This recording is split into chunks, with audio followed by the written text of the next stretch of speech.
మన వారాహి సిల్వర్ జ్యువెలరీలో అద్భుతమైన ఆఫర్స్ పొందండి మరియు కారు గెలుచుకునే గొప్ప అవకాశం.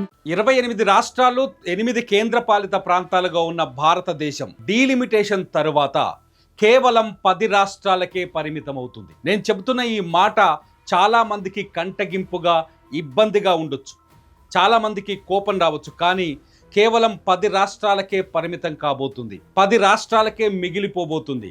10 రాష్ట్రాల పెత్తనం మాత్రమే భారతదేశం మీద కనబడబోతుంది. మిగతా రాష్ట్రాలన్నీ బానిసలుగా మారే ప్రమాదం కనిపిస్తోంది. నోరు వెత్తలేని పరిస్థితి, గొంతెత్తలేని పరిస్థితి ఏర్పడబోతోంది. డీలిమిటేషన్లో ఇప్పుడు కేంద్ర ప్రభుత్వం తీసుకొస్తున్న కొత్త విధానం భారతదేశపు ముఖ చిత్రాన్నే కాదు, దక్షిణ భారతదేశపు పరిస్థితుల్ని ఖచ్చితంగా దెబ్బతీసే విధంగా కనిపిస్తున్నాయి. దక్షిణ భారతదేశం మాత్రమే కాదు, నార్త్ ఈస్ట్ కూడా సమస్యగా కనిపిస్తోంది ఈ డీలిమిటేషన్. ఖచ్చితంగా జనాభా ప్రాతిపదికన 2011 జనాభా ప్రాతిపదికనే నియోజకవర్గాల పునర్విభజన జరుగుతుందని నిన్న ఎంపీలకు ఇచ్చిన బిల్లులో చెప్తున్నారు. ఇవాళ పార్లమెంట్లో హోంమంత్రి అమిత్ షా చెప్తున్నారు, ప్రతి రాష్ట్రంలో 50% సీట్లు పెరుగుతాయని చెప్తున్నారు. 50% సీట్లు పెరిగినా కూడా ఖచ్చితంగా డీలిమిటేషన్లో దక్షిణాది రాష్ట్రాలకి అన్యాయం జరిగే అవకాశం చాలా స్పష్టంగా కనిపిస్తోంది. మొత్తం 850 సీట్లలో 815 సీట్లు రాష్ట్రాలకు పెరిగితే మిగతా 35 సీట్లు కేంద్రపాలిత ప్రాంతాల్లో పెంచుతామని చెప్తున్నారు. కానీ దక్షిణాదికి వచ్చేసరికి కేవలం 65 సీట్లు మాత్రమే పెరుగుతున్నాయి 50% లెక్క తీస్తే. ఖచ్చితంగా సీట్ల విభజనలో నిజంగా ఆర్థికంగా ఆదాయపరంగా దక్షిణాది రాష్ట్రాలు భారతదేశ నిర్మాణంలో పూర్తి స్థాయిలో పాలు పంచుకుంటున్నాయి. జనాభా ఉత్తర భారతదేశానికి ఉంది, దక్షిణాది రాష్ట్రాలకి జనాభా నియంత్రణ ఉంది. ఆర్థికంగా మనం నిలదొక్కున్నాం. మనం కుటుంబ నియంత్రణ పాటించడమే మనకు శాపంగా మారింది.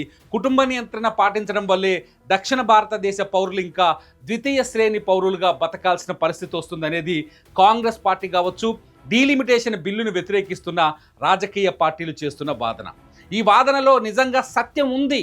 ఒకసారి మనం చూస్తే ఇప్పుడు మీకు ఒక ఇండియా మ్యాప్ చూపిస్తున్నాను. ఈ ఇండియా మ్యాప్లో చాలా క్లియర్గా ఏ రాష్ట్రంలో ఎన్ని సీట్లు పెరుగుతున్నాయనే లెక్క చెప్పడం కోసమే నేను ఈ మ్యాప్ చూపిస్తున్నాను. ఒకసారి కింద నుంచి మొదలు పెడదాం. కేరళ, ఇక్కడ కేరళకి ప్రస్తుతం 20 సీట్లు ఉన్నాయి లోక్సభ సీట్లు. ఇప్పుడు 50% పెంచితే అవి 30 సీట్లు అవుతాయి. ఇకపోతే తమిళనాడు, అతిపెద్ద రాష్ట్రం దక్షిణాదిలో, తమిళనాడుకి మొత్తం 39 లోక్సభ సీట్లు ఉన్నాయి. 50% పెంచితే ఇంకో 20% పెరిగి 59 సీట్లు అవుతాయి. పుదుచ్చేరిలో ఒక సీటు ఉంది, ఇంకొక సీటు పెరిగే అవకాశం కనిపిస్తుంది. కర్ణాటకలో వచ్చేసి 28 లోక్సభ సీట్లున్నాయి. ఈ 28 42గా మారే అవకాశం ఉంది. ఆంధ్రప్రదేశ్లో 25 లోక్సభ సీట్లున్నాయి, అవి 38గా మారుతాయి. తెలంగాణలో 17 లోక్సభ సీట్లున్నాయి, అవి 26గా మారుతాయి. ఇంతవరకే తీసుకుందాం. కర్ణాటక, ఆంధ్రప్రదేశ్, తెలంగాణ, తమిళనాడు, పుదుచ్చేరి, కేరళను తీసుకుంటే మొత్తంగా మనకు పెరిగే సీట్లు, ఇప్పుడున్న సీట్లేమో 130. ఇప్పటివరకు మనకున్న సీట్లు 130. దీనికి వీటికి ఇంకొక 65 సీట్లు కలిసి కేవలం 190 సీట్లకే 195 సీట్లకే దక్షిణ భారతదేశం పరిమితమైపోతుంది. దక్షిణ భారతదేశం 195 సీట్ల దగ్గర ఆగిపోతుంది. మొత్తం లోక్సభలో కావాల్సింది 425 మ్యాజిక్ ఫిగర్. లోక్సభలో ఏదైనా ప్రభుత్వం రావాలి అంటే, ఏ ప్రభుత్వం వచ్చినా, ఇవాళ కాంగ్రెస్ మన వైపు వాయిస్ వినిపించవచ్చు, బీజేపీ ఆ వాయిస్ వినకుండా ఉండొచ్చేమో, కానీ భవిష్యత్తులో కాంగ్రెస్కి పెత్తనం వచ్చినా మన పైన కాన్సన్ట్రేషన్, దక్షిణాది రాష్ట్రాలపైన కాన్సన్ట్రేషన్ పెట్టడం అసాధ్యం. దక్షిణాది రాష్ట్రాలని ఇప్పటికే జాతీయ స్థాయిలో ఢిల్లీలో ఉన్న పార్టీలు దక్షిణాది రాష్ట్రాలని కేవలం ఆదాయ వనరులుగా మాత్రమే వినియోగించుకుంటున్నాయి. 3 ఏళ్ల క్రితం స్టాలిన్ చెన్నైలో పెట్టిన సభలో చాలా స్పష్టంగా దక్షిణాది రాష్ట్రాలకు సంబంధించిన రాజకీయ పార్టీలు, ముఖ్యమంత్రులు చాలా స్పష్టంగా చెప్పారు, ఖచ్చితంగా దక్షిణాది రాష్ట్రాలు ఆదాయ వనరుగా మారాయి భారతదేశానికి. ఆ ఆదాయ వనరుని వాడుకుంటున్నాయి కేంద్రంలో ఉన్న పార్టీలు.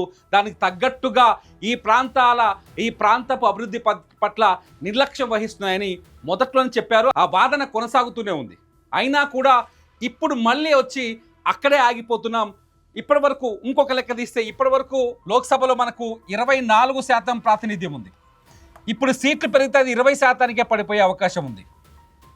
ఎందుకు పడిపోద్దంటే ఒకసారి చూడండి, రాజస్థాన్లో 38 సీట్లు, ఇప్పుడున్నవి 25, వాళ్ళకు 38 సీట్లు. రాజస్థాన్లో వాళ్ళు గెలిస్తే సరిపోతుంది. రాజస్థాన్కి అభివృద్ధి పథకాలు ఇచ్చి వాళ్ళని గెలిపించుకుంటే సరిపోతుంది. గుజరాత్ గుజరాత్లో 26 సీట్లున్నాయి, 39 పెరుగుతాయి, సరిపోయింది. ఉత్తరప్రదేశ్లో 80 సీట్లున్నాయి, 120కి పెరుగుతాయి, 40 సీట్లు పెరుగుతున్నాయి, సరిపోయింది. మన 3 రాష్ట్రాల సీట్లన్నీ ఒక రాష్ట్రంలో పెరిగిపోతున్నాయి. మన 3 రాష్ట్రాల సీట్లన్నీ, దక్షిణాదిన 3 రాష్ట్రాల సీట్లన్నీ ఒక్క రాష్ట్రంలో ఉత్తరప్రదేశ్లో పెరిగిపోతున్నాయి. మధ్యప్రదేశ్ 29 ఉన్నాయి, 44కు పెరుగుతున్నాయి. ఇక్కడ 44 అవుతుంది, 120. ఇక్కడ వచ్చేసి 38, ఇక్కడ వచ్చేసి 39. మహారాష్ట్రలో ఇప్పటిదాకా 48 సీట్లున్నాయి, ఇక్కడ 72కు పెరుగుతున్నాయి. ఒడిస్సాలో 21 సీట్లున్నాయి, 32కు పెరుగుతున్నాయి. వెస్ట్ బెంగాల్లో 42 సీట్లున్నాయి, 63కు పెరుగుతున్నాయి. జార్ఖండ్లో 21, ఛత్తీస్గఢ్లో 17. సో ఏది అక్కర్లే, ఇంకా ఈ ముక్క ఇంతవరకు వాళ్ళకి ఏది అక్కర్లా. ఇదంతా మర్చిపోతే సరిపోద్దు. వాళ్ళు ఇదంతా మర్చిపోయి కేవలం ఈ మధ్యస్థ రాష్ట్రాలు, ఇక్కడ ఈ ముక్కతో కూడా వాళ్ళకి పని లేదు. పంజాబ్తో కానీ, హర్యానాతో కానీ, ఉత్తరాఖండ్తో కానీ, హిమాచల్ ప్రదేశ్తో కానీ వాళ్ళకి పెద్దగా పని లేదు. ఢిల్లీలో అధికారం కావాలనుకునే పార్టీల గురించి మాట్లాడుతున్నాను. ఈ ముక్క అక్కర్లేదు, ఇక్కడ ఈ ముక్క అక్కర్లేదు. నార్త్ ఈస్ట్ రాష్ట్రాలకు కూడా అసలు అవసరం లేదు. ఇండియా కేవలం ఇక్కడ వరకే పరిమితం అయిపోతుంది. చాలా ఫ్రెష్గా మీకు ఒకసారి గీసి చూపించే పని చేస్తాను. ఇండియా కేవలం ఇంతవరకే, భారతదేశంలో ఉన్న ప్రభుత్వాలు కేవలం ఇంతవరకే పరిమితం అవుతాయి. ఈ 10 రాష్ట్రాలను మాత్రమే చూసుకుంటే చాలు. ఆ 10 రాష్ట్రాలకు మాత్రమే నిధులు కేటాయించినా, అభివృద్ధి పథకాలు కేటాయించినా, కేంద్ర క్యాబినెట్లో మంత్రి పదవులు ఇచ్చినా, లేకపోతే కేంద్ర స్థాయిలో మంత్రులను తీసుకొచ్చినా ఈ 10 రాష్ట్రాలకు న్యాయం చేస్తే చాలు. ఆ తర్వాత రాజకీయ పార్టీలను ఎలా ఉంటాయి తెలుసా? దక్షిణ భారతదేశానికి మేము నిధులు ఇస్తున్నాం, దక్షిణ భారతదేశం అభివృద్ధికి మేము ప్రత్యేక దృష్టి పెడుతున్నామని మనల్ని ఎప్పుడూ ఐస్ చేస్తూనే వస్తారు. మనల్ని ద్వితీయ శ్రేణి పౌరులుగా చూస్తారు. ఇప్పటికే ద్వితీయ శ్రేణి పౌరులుగా ఉన్నాం. 71లో జరిగిన దుర్మార్గంతో ద్వితీయ శ్రేణి పౌరులుగా ఉన్నాం. మళ్ళీ మనకు అదే పరిస్థితి వస్తుంది. ఈసారి దక్షిణాది రాష్ట్రాలు గట్టిగా గొంతు వినిపించకపోతే, డీలిమిటేషన్ పైన బలంగా శక్తివంతంగా సభలో పోరాటం చేయకపోతే ఖచ్చితంగా నష్టపోయే ప్రమాదం ఉంది. నా వాదనలో ఏదైనా తప్పుందా? తప్పుంటే ఈ వీడియో కింద కామెంట్ చేయండి. మీరేం చెప్పదలుచుకున్నారో కూడా ఈ వీడియో కింద రాయండి.